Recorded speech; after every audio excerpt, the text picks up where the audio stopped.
Hola jóvenes, muy buen día, o noche, o tarde, no sé. Me da mucho gusto saludarlos, me da mucho gusto volver a darles clase, aunque sea pues a distancia, no es como uno quisiera, pero bueno, es lo que hay. A esta nueva materia que es Historia Universal Contemporánea. eh, es muy diferente a lo que estamos acostumbrados con la historia, por ejemplo, de México, ¿no? Que la historia de México la vemos como muy lineal, y todo va girando solamente a lo que es México. Aquí no.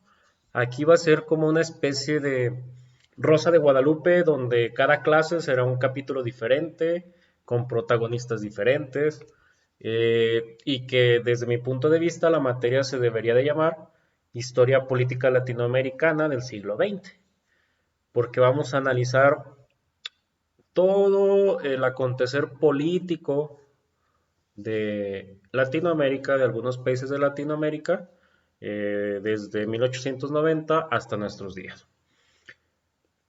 En 3 minutos vamos a ver rápidamente qué es lo que vamos a ver. En el primer parcial solamente son 5 temas. El primero es la independencia de Cuba, que es el que vamos a ver el día de hoy.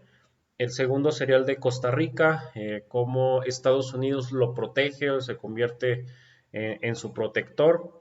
La guerra entre Chile, Bolivia y Perú, una guerra que se produce por un mineral que está en las minas y que al final del día la consecuencia fue que Bolivia se quedó sin mar. O sea, y es muy curioso ver que Bolivia tiene una Secretaría de Marina, pero pues no tiene mar. Entonces, qué triste, ¿no? La historia del canal de Panamá y el papel que tiene Estados Unidos en la creación de este canal. Y un tema que es de reflexión sobre cómo Estados Unidos se convierte en una potencia mundial y cómo los países latinoamericanos se sujetan a Estados Unidos.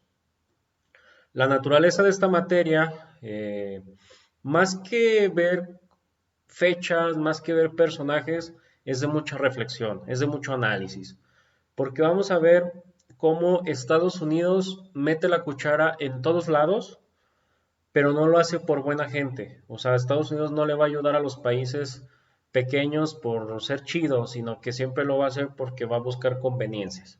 Entonces, esta materia es de mucha reflexión, de mucho análisis, de tumbar tabús, ¿no? Porque a veces en redes sociales, en los medios de comunicación, nos bombardean con información falsa. Y bueno, esta materia creo yo que es una gran oportunidad para empezar a hacernos todavía más críticos de lo que ya son y empezar a ver si de verdad es correcto, si de verdad es bueno lo que nos enseñan en las redes sociales. Para el parcial número 2 tenemos que ver conceptos fundamentales de la teoría marxista. Voy a tratar en media hora, 40 minutos que va a durar el video, espero y menos, enseñarles lo que yo me tardé 5 semestres en la licenciatura. Tenemos que dominar los conceptos como el socialismo utópico, socialismo científico, la socialdemocracia y socialismo democrático. ¿Por qué? Porque a partir de ahí, hasta el fin del semestre, vamos a ver puros países socialistas. Y vamos a ver que el socialismo no es tan malo como nos lo pintan. Que el socialismo ciertamente como forma de gobierno probablemente no funciona, pero que sí funciona mucho para reflexionar. Y sí funciona mucho para ponernos a pensar sobre la realidad de nuestro contexto. Entonces es muy importante poder conocer estos conceptos generales de teoría marxista para poder entender los siguientes temas. Vamos a ver la Revolución Cubana con Fidel Castro, el gobierno de Salvador Allende, que a mí en lo personal me apasiona, me encanta Salvador Allende, en Chile, un gobierno de un presidente socialista, el primer presidente socialista en el mundo que llegó por la vía del voto, por la vía democrática, pero que desgraciadamente a los 3 años de su gobierno, Estados Unidos, junto con otros personajes, lo asesinaron. Vamos a ver un tema también muy polémico que es la Escuela de las Américas, una escuela que fundan los Estados Unidos para adoctrinar a los militares de los países latinoamericanos, entre ellos México, pues para desaparecer todo lo que huela a socialismo. Este tema va muy ligado con el tema de la Guerra Sucia que vimos en Historia de México 2. La Guerra Sucia, que era esta etapa oscura de la historia de México de los años 60, 70, donde el gobierno mexicano a través del ejército desaparecía a todos los líderes de los movimientos sociales. Este tema va muy ligado a esa época. Y terminamos el parcial número 3 con la teología de la liberación, que es esta corriente de la Iglesia Católica, que algunos le llaman una corriente socialista, una corriente marxista dentro de la Iglesia Católica, pero la realidad es que es la teología latinoamericana, una reflexión de obispos latinoamericanos donde ven de otra forma la religión, donde se le abre las puertas a los pobres, a personas excluidas dentro del catolicismo, ¿no? Vamos a ver Venezuela con Hugo Chávez y con Nicolás Maduro, si de verdad es tan mala como nos la pintan, de que es un infierno Venezuela. Vamos a ver Bolivia, que fue gobernada por Evo Morales, el año pasado que estuvo tan de moda el señor Evo Morales, porque México le dio asilo. Y vamos a ver unas instituciones que son el ALBA, el Tratado de Comercio de los Pueblos, el Mercosur, el Banco del Sur, que son instituciones que fueron formadas por países de gobiernos socialistas para mejorar la economía de estos países, ¿no? Vamos a ver entonces muchos temas que son de reflexión, insisto, que son de mucho análisis y que espero y les funcione y les sirva de aquí hasta que pues sigan con vida. Vamos a empezar con el primer tema, que es la independencia de Cuba del Reino de España. Para poder iniciar, te voy a explicar la actividad de esta semana. Una actividad muy sencilla, una actividad muy simple, en la cual vas a realizar un esquema con lo visto en la clase. Un esquema en tu cuaderno, a manita. Trata de que el esquema sea algo presentable, algo donde utilices un color para los títulos, otro color para el texto. Trata de hacerlo bonito. Y en la parte de arriba de tu esquema le vas a poner tu nombre. El esquema lo puedes ir haciendo junto con lo que vas viendo del video. O sea, igual y te ayudo, yo te estoy ayudando, por ejemplo, con la presentación, con los títulos de las diapositivas. Eso pueden ser como que los bracitos del esquema, ¿no? Entonces, ahí tú ya utilizas tu creatividad para hacer tu esquema, le vas a tomar una foto y lo vas a subir a la plataforma. Esa es la actividad de esta semana. Entonces, es una actividad muy pequeña, muy fácil y vamos a darle. Rápidamente, tenemos que ver cuál era el contexto durante la guerra de Cuba. La independencia de Cuba del Reino de España, podríamos decir que son diferentes etapas que se remontan incluso hasta 1830, 1860, pero que no son tan importantes porque fueron insurrecciones, fueron levantamientos muy pequeñitos y que rápidamente España los controlaba. Pero la guerra de Cuba, que se desarrolló de 1895 a 1898, es la parte más importante, porque es donde Cuba realmente ya consigue su independencia.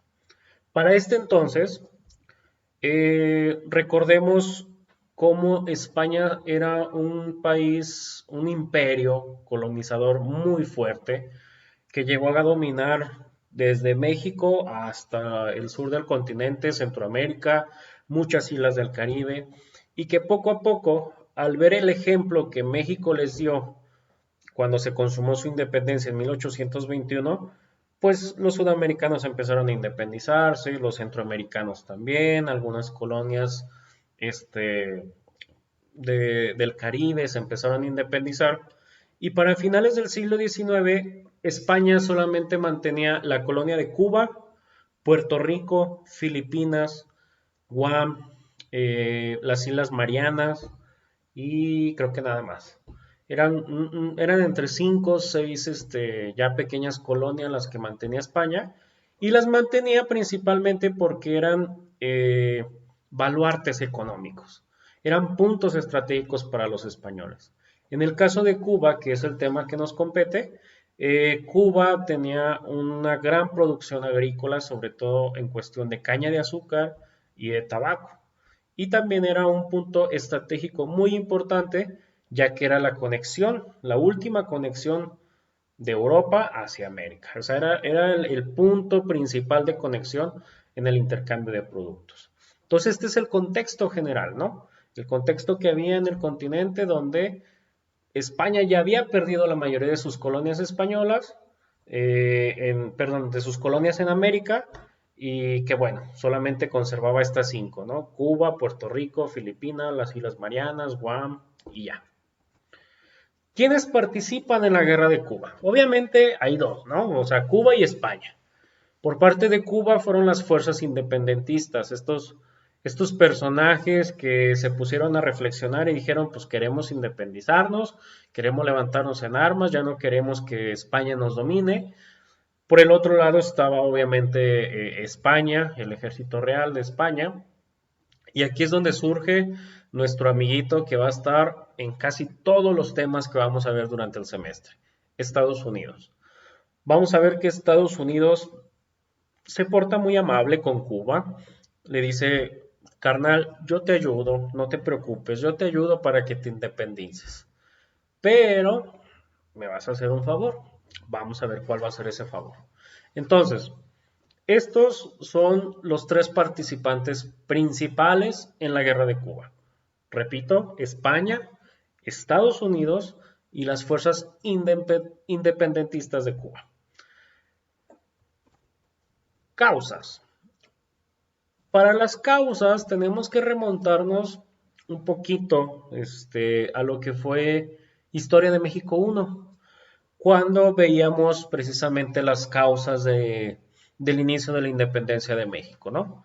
Recordemos que había un grupo que eran los criollos, un grupo que eran los mestizos, que estaban enojados con España porque no los dejaban sobresalir, porque los mantenían ahí en un nivel bajo y los españoles eran los únicos que querían estar arriba. Y a los criollos los hacían a un ladito, a los mestizos los hacían a un ladito, a los indígenas los dejaban hasta el último, en fin. Fueron muchos los factores. Primero, la mala gestión de España en este caso de que querían someter a la gente. La gente cubana no tenía ni voz ni voto en la política, no tenían forma de cómo reclamar sus derechos, no tenían forma de cómo levantar la voz hacia los españoles y decirle, oye, te estás pasando con nosotros, te estás pasando con nuestra gente. No había la forma, los únicos que dominaban eran los españoles y se hacía lo que los españoles decían. Entonces, esto es lo que va creando cierta inconformidad con las generaciones cubanas, con las generaciones de población cubana. Después, con todo esto que se va gestando por la mala administración, por la mala gestión de los españoles, pues va creando un sentimiento patriótico. Un sentimiento patriótico en el cual los cubanos decían, es que somos más que ellos, si nosotros les estamos haciendo el trabajo a los españoles, pues ¿por qué no nos independizamos? Vamos a defender nuestro país, vamos a hacer nuestra isla un país libre e independiente. Y es un sentimiento patriótico que se va haciendo poco a poco, que se tarda muchos años en hacerse, pero que al final del día, cuando logra conformarse ese sentimiento patriótico, pues es cuando empieza la guerra. También está la otra causa que es Estados Unidos. Estados Unidos se da cuenta del potencial que tiene Cuba y le dice, pues yo te ayudo, no te preocupes, yo te ayudo, ya vemos cómo nos arreglamos después. Entonces estas son, podríamos decir, las tres causas principales de la guerra. La primera, la mala gestión, la mala administración de los españoles, donde solamente ellos querían dominar, donde solamente ellos querían ser los protagonistas, y a los criollos, a los mestizos, a los indígenas los dejaban a un lado. El segundo, el sentimiento patriótico por parte de todos los pobladores de la isla, ese sentimiento de hacer un país libre e independiente a su isla. Y el tercero, pues el chisme, ¿no? Ahí la intromisión de Estados Unidos. También, podríamos decir que España solamente explotaba a Cuba, o sea, no había una administración como tal de los recursos de la isla. Cuba, repito, tenía muy buena agricultura en cuanto al azúcar, en cuanto a la caña, el tabaco, el café. Se estaba ya también convirtiendo pues en un punto, en un referente de la navegación. Entonces, Cuba tenía mucho potencial y tenía muchas formas de explotar. Y España, pues no logra administrar bien. ¿Y qué es lo que hace España? Lo único que hace es, pues igual que como con México, extraer, extraer, extraer, se lo llevaban a la isla, pero a la gente cubana los dejaban sin nada. Entonces, eso se convierte también en un problema. El desarrollo de la guerra. Les decía al inicio que la independencia de Cuba son como diferentes etapas. Muchas no logran fraguarse, muchas no logran consolidarse, solamente se quedan como pequeños levantamientos. Pero hubo una que fue como el que marcó, fue como el que llamó la atención en la gente, y es el grito de Bear. Este grito, este levantamiento lo dirige José Martí. Martí es como el ídolo, o sea, lo idolatran en Cuba, es como el Miguel Hidalgo, ¿no? El Miguel Hidalgo de aquí de México, ¿no? Martí lo que hace es, era un cubano muy estudiado, era letrado, y él lo que hace es irse a Estados Unidos a estudiar.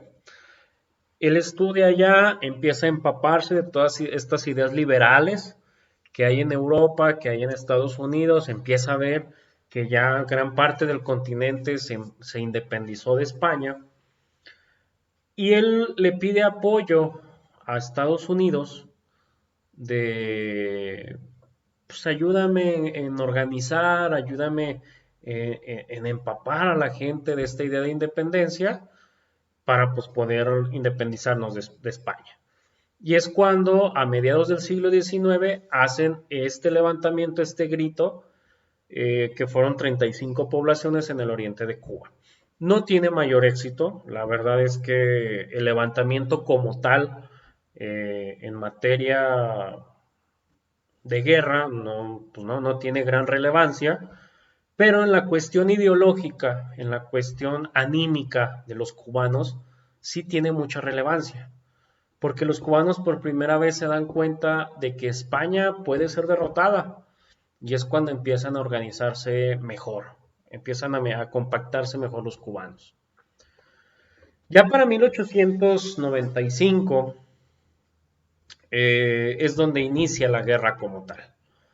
Aquí es muy interesante ver cómo se desarrolla la guerra, no nos vamos a meter como en muchos detalles, lo vamos a ver como muy por encima. Pero es muy interesante ver cómo los cubanos deciden levantarse en una ofensiva de guerrillas armadas. ¿Qué quiere decir esto? En pequeñas poblaciones cubanas se empiezan a levantar 5, 10, 15 personas. Y en otra población otras 5, 10, 15. Y en otras tantas y así. Eran como foquitos. Eran como foquitos los que se iban prendiendo en Cuba y los españoles, pues obviamente, pues no les alcanzaba como esta cuestión de estar atacando a todas esas poblaciones. España obviamente manda militares para controlar toda esta situación y aquí es donde entra Estados Unidos, porque Estados Unidos le dice a Cuba, ahora le dice a los cubanos que se quieren independizar, ahí te mando un barco, te mando al Maine para que esté ahí en las costas de La Habana. Bueno, alguien podría decir, ¿y eso qué? Pues que un barquillo ahí, ¿qué o qué? Pues que hay una explosión a los pocos días de que inicia la guerra dentro del barco. Y aquí es donde Estados Unidos dice, España, o sea, tú me atacaste. Órale, tú me atacaste, ahora yo te voy a declarar la guerra a ti. Muchos historiadores manejan que esta explosión, que esta eh, fue un sabotaje que realmente los Estados Unidos pues sí, se autoexplotaron ahí en el barco, ellos mismos hundieron su barco, con la intención precisamente de declararle la guerra a España. Y es así como Estados Unidos, que ya se estaba convirtiendo en una potencia militar, en una potencia naval, pues empieza a pelear con España. Realmente los españoles tuvieron que olvidarse de los cubanos y ahora la guerra fue Estados Unidos contra España. ¿Y la discordia cuál fue? La explosión en el barco. Digamos que en pocas palabras, ese barco, la explosión de ese barco, fue el pretexto perfecto para los Estados Unidos para meterse en la batalla. Cosa que lo vemos reflejado hasta nuestros días. Acuérdense en la invasión de Irak, acuérdense en la invasión de Afganistán, siempre en la guerra del Golfo Pérsico, siempre va a haber Estados Unidos algún pretexto para iniciar la guerra con algún país. Es una forma, vamos a ver durante todo el semestre cómo lo hacen. Después de algunas batallas navales, Estados Unidos destruyó totalmente la fuerza naval de España. España ya se encontraba debilitada después de las guerras con México, con las partes de Sudamérica, de Centroamérica, con otras potencias. La fuerza naval de España ya estaba muy debilitada. Y Estados Unidos pues terminó de rematarlos, ¿no? Terminó de destruir sus pocos navíos que le quedaban. Y esto provocó que los ejércitos que estaban ya en Cuba ya no recibieran apoyo, ni tampoco recibieran provisiones. Por lo tanto, pues fue más fácil para los cubanos derrotar al ejército español. Por eso es que la independencia de Cuba dura solamente 3 años, a diferencia de la de México que dura 11.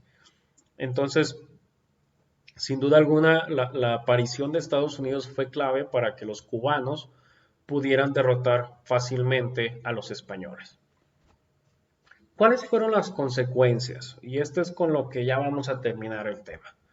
Las consecuencias fueron varias. La primera, y esta es la más grave para España. España perdió a Cuba, que era una de las colonias que le daban más riqueza y que le daban mucha ganancia en cuanto a la ubicación estratégica de la isla.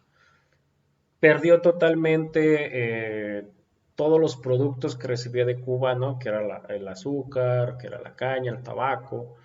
Perdió totalmente la ubicación de los puertos cubanos. Vamos, perdió muchísimo. O sea, al perder la isla perdió muchísimo. La segunda consecuencia es las vidas. Se dice, algunos historiadores lo marcan, que son alrededor de 120,000 personas las que murieron, además de que Estados Unidos pues terminó con toda su fuerza naval destruida. La siguiente consecuencia es, si bien Cuba logra quitarse el dominio español, pues aquí es donde empieza la jugada estratégica de Estados Unidos, porque ahora Cuba ya no era una colonia española, ahora se mantenía bajo el control de los Estados Unidos.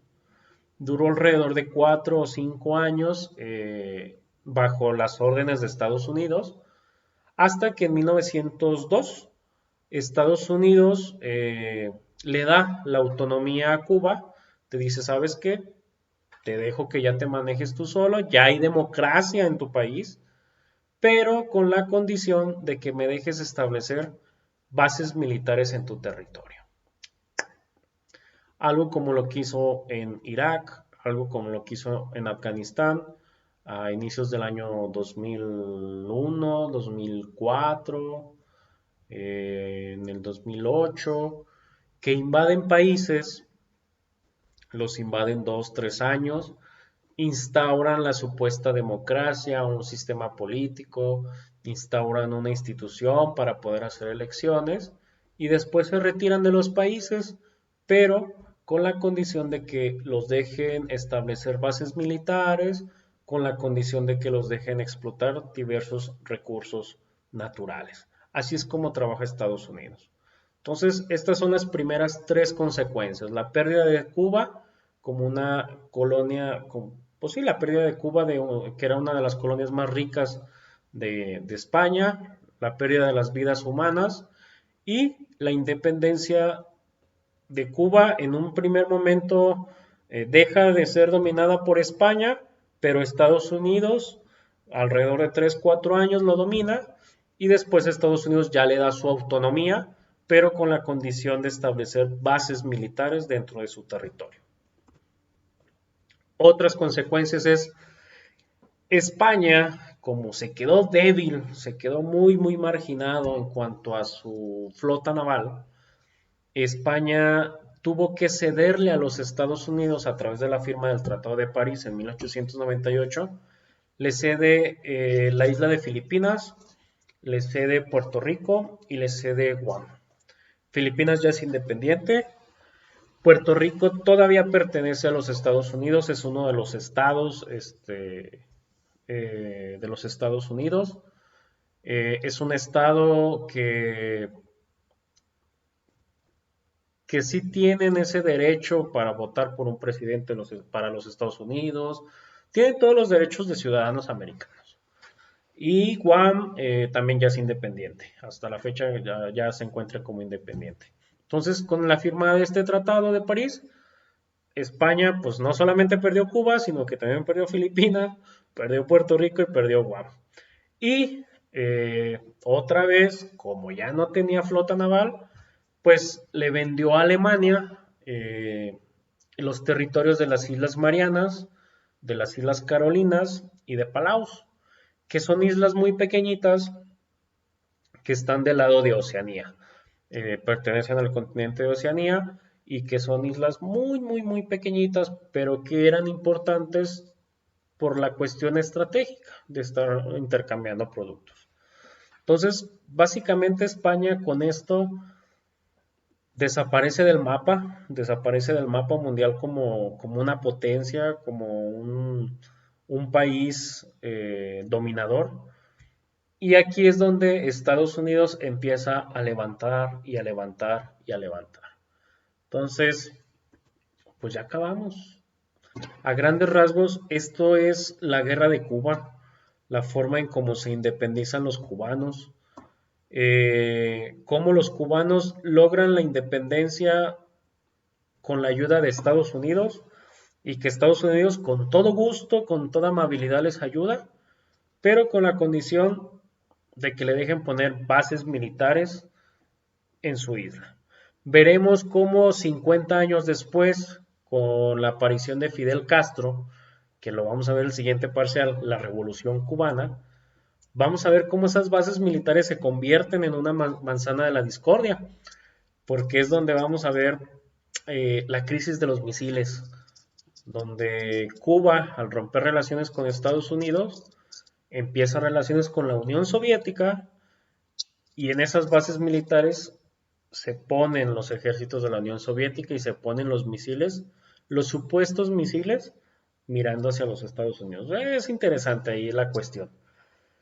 Pues terminamos, chavos, esta primer clase. Espero no haberlos aburrido. Hagan la actividad. Es una actividad pequeña, o sea, si se fijan, lo pudieron haber hecho junto conmigo. Y la mandan. Las entregas me parece que van a quedar en miércoles o jueves. Ya les estaré publicando en el Edmodo. Y no me queda más que pues desearles un gran éxito en este su último semestre. Que a medida de lo posible lo puedan disfrutar. Y nos vemos en la siguiente clase que será sobre Costa Rica. Adiós.